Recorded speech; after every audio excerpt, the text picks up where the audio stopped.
Party का registration आपका हो चुका है? निश्चित रूप से हमारी पार्टी और जयराम जी की पार्टी का सेम डे में रजिस्ट्रेशन हुआ है। सिर्फ 10 और 5 मिनट का फासला अलग है। अच्छा, मतलब बाकी सेम डे। कहीं दिल्ली आप साथ तो नहीं गए थे आप लोग? नहीं, एक्चुअली हम दिल्ली पहले गए थे, वो दिल्ली बाद में आए।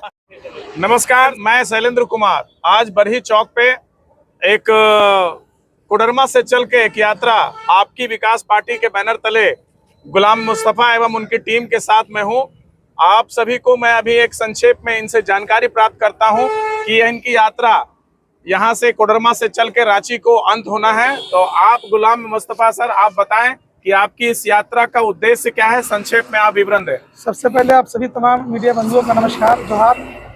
निश्चित रूप से कहीं न कहीं आज प्रदेश में आई समस्या, बहुत सारी समस्याएं हैं। हमें ऐसा महसूस हुआ कि नहीं, जो सरकारें जो भी रही, चाहे कांग्रेस हो, भाजपा हो, जेएमएम, आरजेडी हो, ये तमाम लोगों ने सिर्फ प्रदेश की जनता को ओनली फॉर वोट लिया है और उनका शोषण किया है। और हमने तमाम जिलों में घूमा और धरातल पे हमने देखा कि वास्तव में कुछ नहीं है। आज हमें फक्र है अपने प्रदेशों पर कि आज झारखंड हिंदुस्तान का पहला राज्य है जहाँ 40% खनिज संपत्ति है, लेकिन फिर भी यहाँ की बहन बेटियाँ की, यहाँ के लोगों की भुखमरी से मौत हो जा रही है। आज देखें, हमारे यहाँ के लोग पलायन करने को मजबूर हैं, अदर स्टेट में जाकर उनके साथ शोषण किया होता है। आज पेपर लीक के मामला आप देख रहे हैं। आज हमारे सही से लोगों का राशन नहीं मिल पाता, जब देखते भी जो आपका राशन कार्ड है उसमें राशन नहीं मिल पाता है।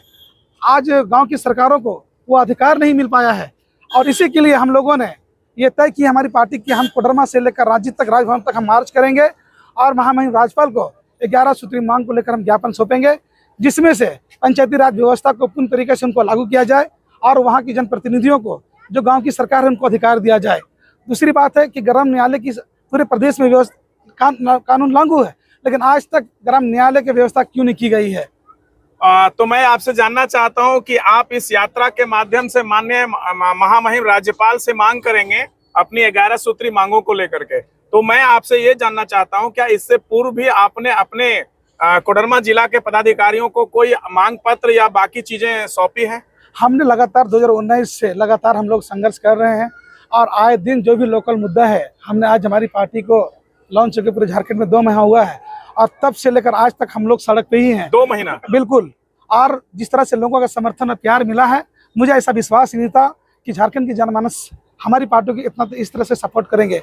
निश्चित रूप से यहाँ के लोग बेरोजगार हैं, हमारी मांग है कि यहाँ के लोगों को रोजगार दिया जाए, यहाँ के पलायन पर रोक लगाया जाए। आपकी मांग जो है राज्य सरकार से है या केंद्र सरकार से? आपकी नाराजगी का मुख्य कारण क्या है? राज्य सरकार। आप राज्य सरकार से नाराज चल रहे हैं? बिल्कुल। तो एक तरफ इनका जो है सो महत्वाकांक्षी योजना मैया सम्मान योजना में आपके जिले में लाखों की संख्या में महिलाएं जो है सो इसका लाभ लेने के लिए आतुर हैं, लाइन में लग रही है और उस व्यवस्था को लाभ लेने के लिए अग्रसर है। और एक तरफ आप हैं कि कोडरमा से इसका यात्रा निकाल करके राज्य सरकार के विरोध में आप आगे बढ़ रहे हैं। आपने देखा होगा कि सरकार ने पेट्रोल डीजल पे भी सब्सिडी लाई थी, धरातल पे है क्या? अबुआ आवास में लोगों को 3 माह की टारगेट मिला था, अब तक तीसरा किस्त क्यों नहीं मिला? लोगों का घर उजड़ चुका है, लोग आज बारिश में अपने छत के नीचे रहने को मजबूर हैं। तो हम जैसे लोगों को लाचार होकर हमको तो सड़क पर उतरना ही पड़ेगा, क्योंकि हमने झारखंड के लोगों का रक्षा, सुरक्षा और उनके आवाज़ उठाने का हमने बीड़ा लिया है। निश्चित रूप से जब तक हमारी मांगों को पूरा नहीं होगा, पूरे झारखंड में हम इनका आंदोलन करके हम अपना आवाज़ लोगों तक पहुंचाने। तो कहीं आप जिस तरह से केंद्रीय स्तर पे MIM के सुप्रीमो असदुद्दीन ओवैसी साहब जो हैं सो भाजपा का बी टीम कहलाते हैं, तो कहीं आप तो नहीं है कि झारखंड में हेमंत सोरेन के विरोध में आपने यह यात्रा निकाला है, तो कहीं भाजपा का बी टीम तो आप नहीं है यहाँ पे? आखिर क्यों हम जैसे छोटे पार्टियों पर ऐसा आरोप क्यों लगता है? क्या हमें अधिकार नहीं है क्या? सिर्फ कांग्रेस और भाजपा ही कोई ठेकेदार है क्या?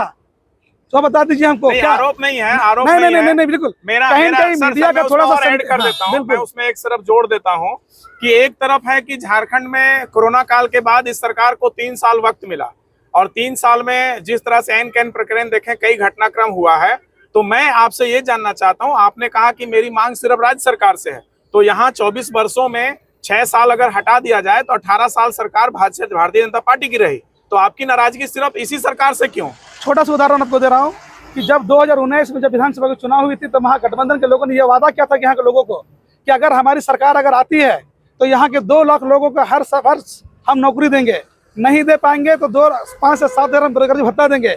आप पूछिए उन लोगों से जो सत्ता में बैठे, आखिर क्यों पूरा हुआ क्या? बिल्कुल, दिए। मतलब आपका कहना का मतलब है कि जिस तरह से केंद्र सरकार का 2 करोड़ का नौकरी का 2 लाख केंद्र सरकार ने 2 राज्य करोड़ नौकरी, मेरा बात सुनिए, केंद्र सरकार ने 2 करोड़ नौकरी प्रतिवर्ष देने का वादा किया था, उसी तर्ज पे 2 लाख नौकरी हेमंत सरकार भी देने का वादा किया था। आप उसमें असफल मानते हैं सिर्फ इसको या केंद्र को भी? इस दोनों, एक ने देश को लूटा जी, एक ने प्रदेशवासियों को लूटा है। निश्चित रूप से आने वाला समय में जब 24 की चुनाव होगी तो जनता ने मन बना कर रखा है, इनको सबक सिखाएगी। चलिए एक बात और मैं आपसे चलते चलते करना चाहता हूं कि कहीं ना कहीं इसी तरह का कितने सीट पे आप चुनाव लड़ेंगे? अभी हमारा 7 दिन का यात्रा है, अभी हमारा पूरा फोकस इस रोड मैप पे है और बाकी चीजें बहुत जल्दी आपके सामने आएगा।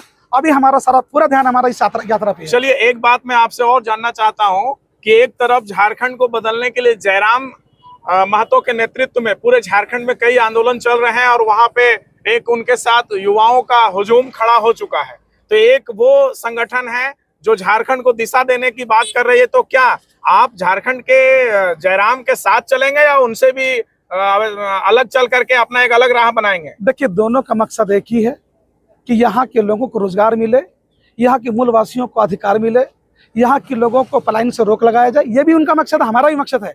भले राहें अभी अलग है लेकिन इरादा सबका एक है। चलिए एक मांग मैं चाहूंगा, आप इस चौक पे बैठे हैं, लगभग आपने 25 किलोमीटर का यात्रा कर चुका है, तो इस 25 किलोमीटर के यात्रा में 2 विधानसभा आपने टच कर लिया, एक कोडरमा और एक बरही।